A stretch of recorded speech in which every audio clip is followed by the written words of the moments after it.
पंडित जी हैं आप भी, क्या लग रहा है जिस तरीके से ये ऐतिहासिक स्थलों पे वाद विवाद बढ़ता जा रहा है, आज कुतुब मीनार दिल्ली तक आ पहुंचा है सर, आपके क्षेत्र में कैसे देख रहे हैं? देखिए, एक बात तो मैं दावे से कहता हूँ कि ये हिंदू नहीं है, ये अंधभक्त हैं।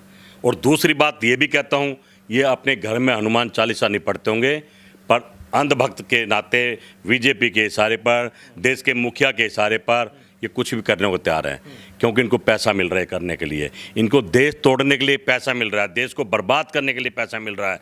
कहीं ना कहीं इतिहास बनाना चाहिए, हमने पढ़ा है, इतिहास मिटाना नहीं चाहिए। आज आप कुतुब मीनार को भी हटा देंगे तो आने वाले 100 साल बाद कुतुब मीनार रहेगा नहीं, तो कैसे पता लगे कुतुब मीनार भी हिंदुस्तान में था, जो कि 7वां अजूबा है। ये जो सरकार देश में आ गई है ना, इनका बस नहीं चल रहा है। ये तो ये इतिहास भी बनाने वाले हैं कि देश था ही 8 साल पहले, 8 साल से पहले देश ही नहीं था, देश इन्हीं लोगों ने बनाया है।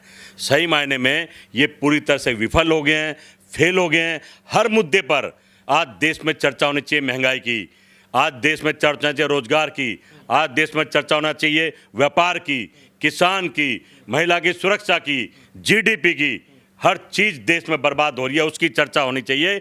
उस पर चर्चा ना तो चैनल करेंगे, ना ये बीजेपी के नेता करेंगे, क्योंकि इनको मज़ा आ रहा है, मीठा मीठा मज़ा आ रहा है। आपको ध्यान होगा, आज एक चर्चा चल रही है कि हिंदू खतरे में है, कभी कहते हैं मुसलमान खतरे में है। जिस देश में सारे नेता हिंदू हो, वहाँ हिंदू खतरे में और मुसलमान खतरे में। हिंदुस्तान में जब भी बात होती है, जब भी भला होता है, कोई विचारों को रखकर बात को करके ही आगे बढ़ा जा सकता है, हिंदू मुसलमान करने से नहीं, धर्मों की राजनीति करने से नहीं। ये तो मोदी जी को अब सोचना पड़ेगा। क्या आपको भी लगता है, क्योंकि उन लोगों का ये कहना है कि जो है सनातन धर्म और संस्कृति के साथ बहुत से चीज़ों जो हुई पिछले हालातों में जो है छेड़छाड़ की गई थी, इसीलिए जो है वो फिर से ठीक करना चाहते हैं? देखिए, सनातन धर्म और संस्कृति के साथ तो छेड़छाड़ ये कर रहे हैं। ये भगवान राम के भगत हैं, हम भी भगत हैं, हनुमान जी के भी भगत हैं। ये हनुमान चालीसा पढ़े ना पढ़े पर हम सुनते रोज हैं, भगवान राम को मानते बहुत हैं। भगवान राम तो ये सिखाते थे कि भाई से भाई का प्यार बढ़ना चाहिए, पिता कम से कम अपने पिता का सम्मान करना चाहिए, उसकी बातें माननी चाहिए और अच्छे व्यवहार, अच्छे माहौल को बनाना चाहिए, आपस में प्यार रखना चाहिए। अयोध्या में राम राज था।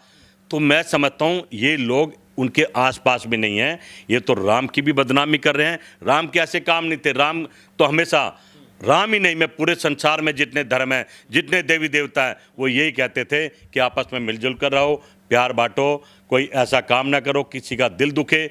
पर ये तो आए दिल दुखाने हैं, ये तो पहले दिन से दिल दुखाने हैं। पहले शोर मचा मचा ताली बजा बजा कर मंदारी की तरह कहते थे कि हमें सत्ता में ले आओ, हम महंगाई कम कर देंगे, हम भारत को खुशहाल बना देंगे, हम लोग आपके अच्छे दिन ला देंगे। अब देश के लोग तो बहकाए में आ गए। अब अच्छे दिन की जो बात करते हैं, जो अच्छे दिन की सोच करते हैं, आज वो बुरे दिनों से के दौर से गुजर रहे हैं और ये किसी से छिपा नहीं है। हर आदमी दुखी है, परेशान है, मजबूर है, लाचार है, अपने बच्चे नहीं पाल पा रहा है। 8 साल के अंदर जब से भारतीय जनता पार्टी देश में आई है। तो क्या सर आपको लगता है कि जिस तरीके से पूरा माहौल चल रहा है और तमाम ऐतिहासिक स्थलों पर लेकर के वाद विवाद लगातार बढ़ता जा रहा है, क्या आपको लगता है कि सामाजिक जो सौहार्द है उसको बिगाड़ने की कोशिश की जा रही है? 100%, क्योंकि इनके ये फेल हो गए, विफल हो गए। इनके पास जनता के करने के लिए कोई काम नहीं है। अगर ये ऐसा नहीं करेंगे तो जनता इनसे पूछेगी कि महंगाई कब कब होगी, अच्छे दिन कब आएंगे, हमें रोज़गार कब मिलेगा, किसान मरना बंद कब होगा, कर्जे माफ़ होंगे नहीं होंगे।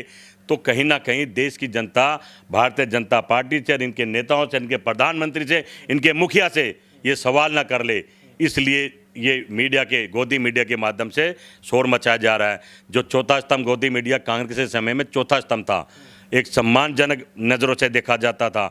अब तो वो दिन आने वाले हैं जहाँ गोदी मीडिया देखने भी शाहीन बाग में बिल्डोजर लेके पहुंचे थे। रिपब्लिक चैनल और आज तक के चैनल के पत्रकारों को लोगों ने जूता मार कर दौड़ा दिया। अभी तो वहाँ से दौड़ाया है और सारे देश से दौड़ाने वाले हैं।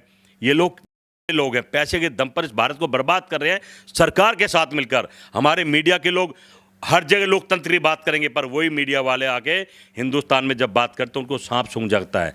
महंगाई पर चर्चा नहीं करते, महंगाई की बात नहीं करते, सरकार के खिलाफत नहीं करते, क्योंकि धन मिल रहा है, ताकत मिल रही है, बल मिल रहा है। तो कहीं ना कहीं एक ही थाली के चट्टे बट्टे हैं, जो आपकी सरकार है और जो गोदी मीडिया के लोग हैं। इनसे भारत को और भारत के लोगों को बचाना ही पड़ेगा।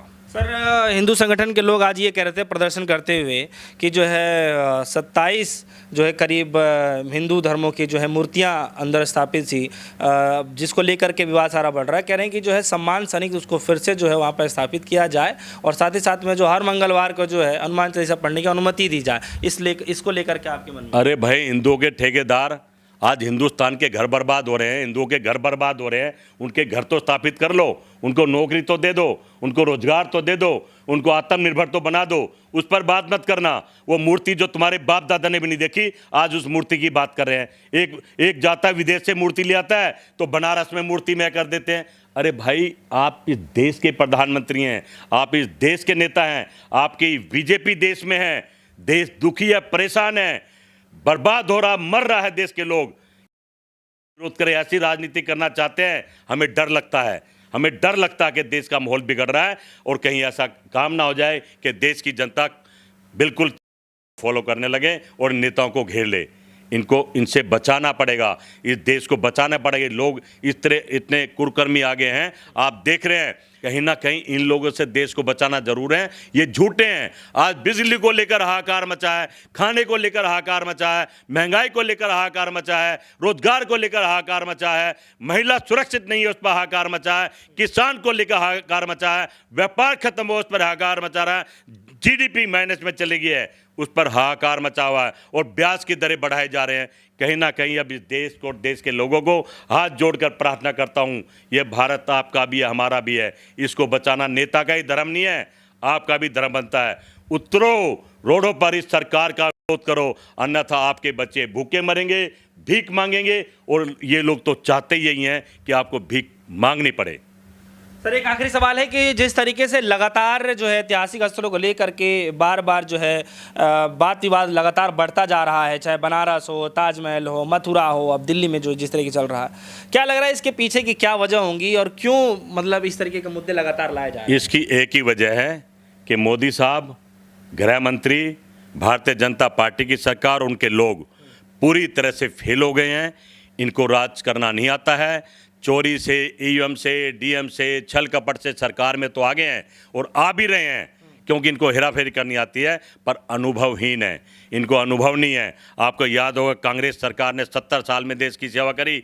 ना तो हिंदू खतरे में था, ना मुसलमान खतरे में था, ना ही भारत खतरे में था। आज तीनों खतरे में हैं, साथ साथ लोकतंत्र और संविधान भी खतरे में है, क्योंकि ये संविधान को नहीं मानते हैं, ये लोकतंत्र को नहीं मानते हैं। एक धोती और एक लंगोटी में देश को आज़ाद कराने वाला हमारे देश का राष्ट्रपिता महात्मा गांधी, सरदार भगत सिंह, सुभाष चंद्र बोस, राजगुरु, सुखदेव, वो कहीं ना कहीं होंगे तो आज उनकी आत्मा रो रही होगी कि हमने देश जो आज़ाद कराया था, अपने प्राणों की आहुति दी थी इन चोरों के लिए कि चोर आएंगे और देश को फिर बेच जाएंगे।